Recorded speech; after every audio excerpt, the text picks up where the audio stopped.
Bonjour à toutes et à tous, bienvenue dans mon univers. Je suis Sylvie Hérault, je suis thérapeute holistique.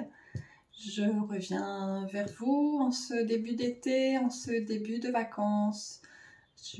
J'imagine que beaucoup de choses se mettent en place pour vous, de bons moments partagés, de belles rencontres, des retrouvailles aussi avec des personnes qu'on a peut-être perdu de vue depuis quelque temps, des fêtes de famille, toutes ces belles choses, ces belles rencontres, ces beaux moments partagés.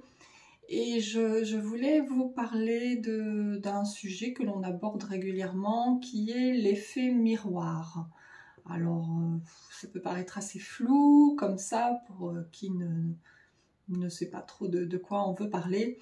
On parle souvent de l'effet miroir par le fait que d'autres personnes viennent nous agacer, parfois très profondément, nous blesser par des petites phrases qui sembleraient anodines, mais voilà, ce que nous renvoie l'autre en fait.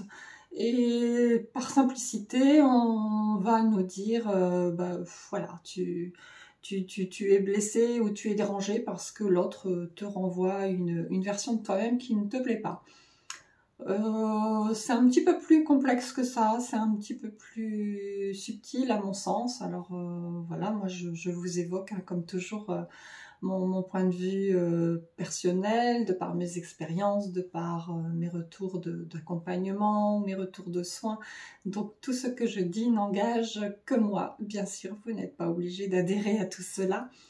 L'effet miroir, alors il peut avoir plusieurs significations en fait, parce que quelquefois ça nous arrange bien de devenir le miroir de l'autre.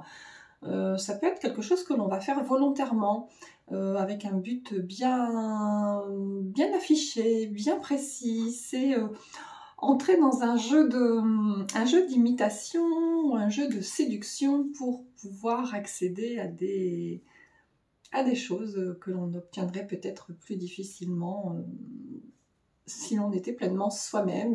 Et on va avoir tendance à reproduire un schéma ou voilà, une image parfaite afin de toucher l'autre. Alors ça peut se faire surtout au niveau de l'apparence, au niveau de la tenue vestimentaire. C'est entrer, voilà, j'ai un entretien pour un rendez-vous, pour un nouveau travail.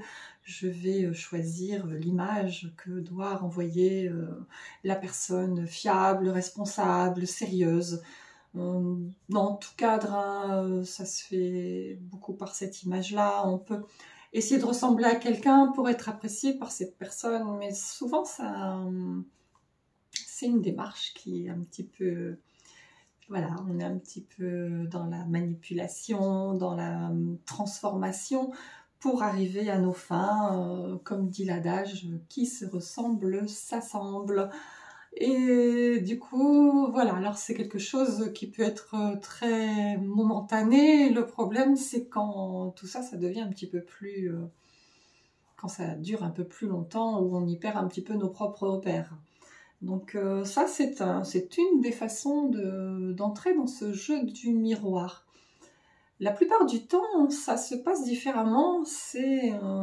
On peut avoir l'impression que quel que soit le groupe dans lequel on va s'intégrer, alors que ce soit un groupe de copains, un groupe de travail, un groupe de sport, dans ce même groupe, en fait, on retrouve toujours des clichés bien particuliers avec, voilà, celui-là m'agace à cause de ça, et l'autre va m'agacer à cause de ça, et on va aller se chercher chez l'autre des points qui vont venir...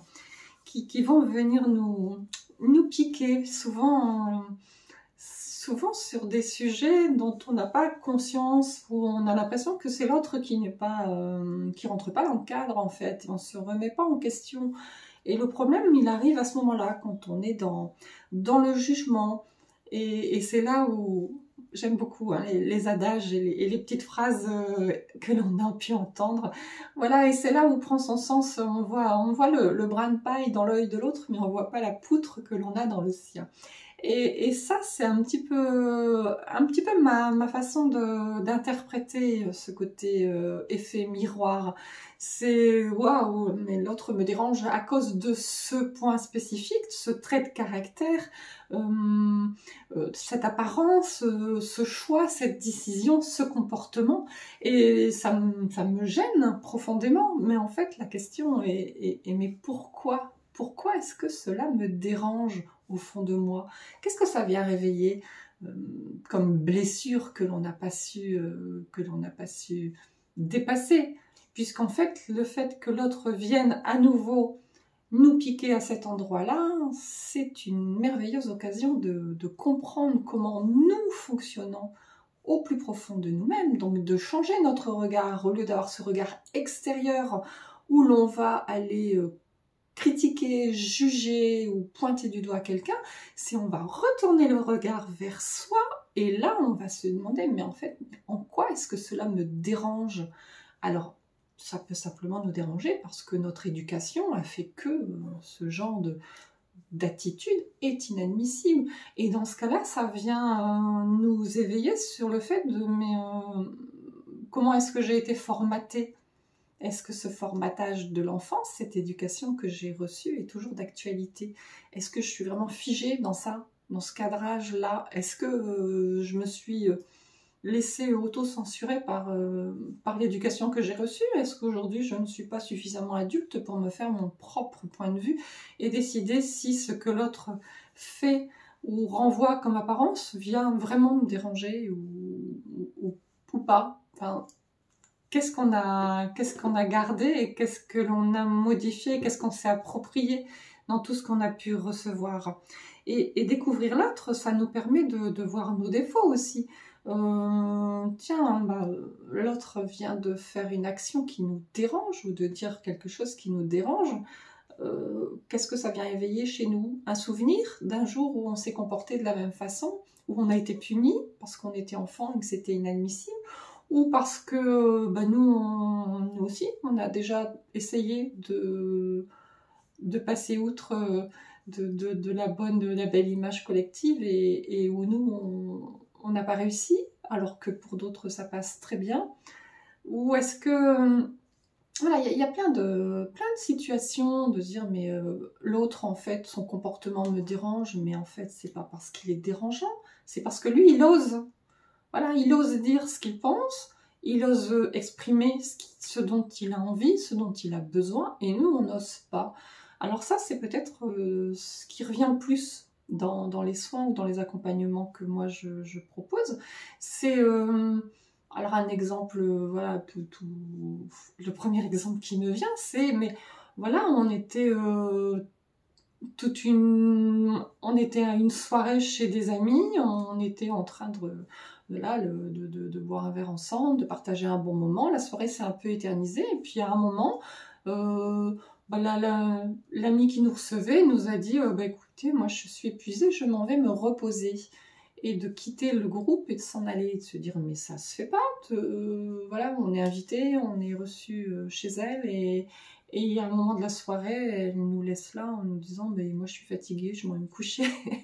Donc oui, ça surprend, mais en fait cette amie, elle a le droit de dire je suis épuisée, je vais me reposer. Au contraire, elle prend soin d'elle, elle s'écoute, et nous ça vient nous déranger parce que je pense qu'on n'oserait pas le faire déjà.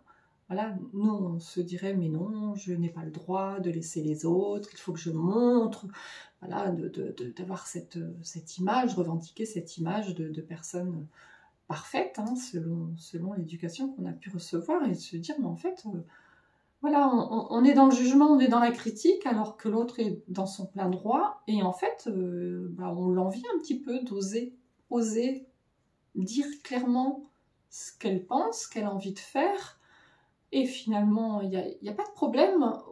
Au fond, il n'y a rien de conséquent. Je veux dire, chacun a le droit d'exprimer et de faire les choses qui sont les meilleures pour elle, à partir du moment où ça ne vient pas impacter l'autre, bien sûr.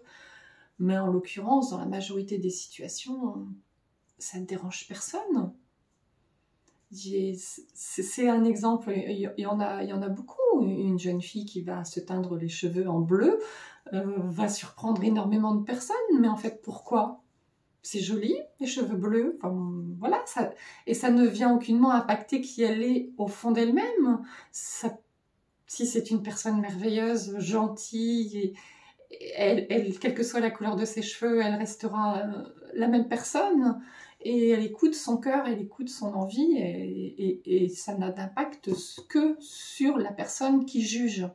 Et ce jugement, il est horrible, parce qu'en fait, on se juge soi, on se juge dans nos blessures, on se juge dans nos incompétences, et on vient générer des peurs. Et cette peur-là nous empêche d'aimer, elle nous empêche d'avancer, parce que si on a peur d'être soi-même, si on a peur d'exprimer qui on est, si on a peur d'être libre, on vient complètement se refermer sur soi, et on vient bloquer tout, voilà, pour rester dans les énergies, on vient bloquer nos champs énergétiques, et on n'exprime rien, parce qu'on a peur, et on se juge. Et je pense que là, cet été, avec tous ces beaux moments partagés à venir, c'est vraiment être dans le respect de ce que l'autre, dans les choix de l'autre, quel qu'il soit, et de ne pas juger l'autre, et d'essayer de comprendre, tiens, mais qu'est-ce que ça me renvoie? Voilà, à quel moment est-ce que ça me gêne? Chacun peut faire tout ce qu'il a envie à partir du moment où ça n'a pas d'impact important chez les autres. Et c'est vraiment quelque chose qu'il faut comprendre, parce qu'on on va facilement avoir des reproches à envoyer à l'autre, mais ces reproches, en fait, ils nous sont destinés. Et c'est important parfois de se regarder dans le miroir et de se dire, mais voilà, pourquoi est-ce que ça me dérange? En quoi ça me blesse? Et d'aller chercher la source de ça. À quel moment est-ce qu'on a été dans une situation un peu similaire, et à quel moment est-ce qu'on a été bloqué dans nos démarches, dans nos actions, dans notre façon d'être? À quel moment est-ce qu'on a refusé de laisser parler notre âme et de laisser s'exprimer cette belle personne qu'on est au fond de soi, pour faire plaisir aux autres, pour être dans un moule, pour être... Il n'y a pas de personne parfaite, ça n'existe pas, sinon ce serait triste en fait. L'essentiel, c'est de s'aimer tel que l'on est, de ne pas se faire sans arrêt de critiques. C'est oser être soi-même, et d'aller chercher ce qui freine, ce qui vient nous empêcher d'avancer. Voilà, et de se regarder en face et de se dire, mais en fait, il n'y a pas de problème. Nous sommes tous magnifiques, et on revient à des pratiques voilà, qui sont de se regarder dans le miroir chaque matin en ayant de très belles paroles bienveillantes envers soi-même, en évoquant toutes nos qualités avant de commencer cette journée, de se dire, mais voilà, je suis dynamique, je suis bienveillante, j'ai plein de qualités, et de s'aimer soi-même tel que l'on est, et d'oser exprimer cette belle personne qui est là à l'intérieur de soi, et que souvent on va venir cacher sous des voiles, sous des masques. Et c'est important aussi en fin de journée de se regarder à nouveau dans le miroir en se disant merci, bravo, la journée a été merveilleuse, j'ai fait ce que j'ai pu avec les moyens qui étaient à ma disposition, et je vais faire encore mieux demain, parce que j'en ai vraiment l'intention, et je suis une belle personne, et je m'aime telle que je suis, et je m'aimerai davantage encore demain, puisque je vais encore davantage laisser s'exprimer cette magnifique personne qui est là, cachée au fond de moi. Et c'est vraiment important d'être dans ce non-jugement, d'être dans cette non-critique, mais simplement de se dire, on fait ce que l'on peut avec les moyens qui sont à notre disposition à un instant T, et c'est pas facile tous les jours. Il y a des jours avec, il y a des jours sans, il y a des jours plus faciles, il y a des jours plus compliqués. Et quand les jours sont compliqués, c'est d'être vraiment bienveillant avec soi-même, d'avoir beaucoup de tolérance, beaucoup d'amour et beaucoup de bienveillance, parce que ce que l'on va s'envoyer à soi-même, les autres vont le ressentir, et tout ça va stimuler un partage et une montée de bienveillance en général, puisque le regard, il est souvent très très destructeur. Donc aimez-vous tel que vous êtes, remerciez-vous pour chaque journée, osez osez être qui vous êtes, osez changer, en changer tout, votre apparence, changer votre quotidien, changer vos habitudes. C'est les vacances, essayez des nouvelles choses, des nouveaux sports, des nouvelles attitudes. C'est le moment idéal pour retrouver cette liberté d'être qui est là, cachée au fond de soi et que l'on a entravée au fil des années. Prenez soin de vous, passez de très très belles vacances, soyez bienveillants, aimez-vous, communiquez, partagez, vivez, vibrez tout cet amour qui est là à disposition. Profitez bien et on se retrouve bientôt. Allez, belle journée à tous et profitez. À bientôt. Au revoir.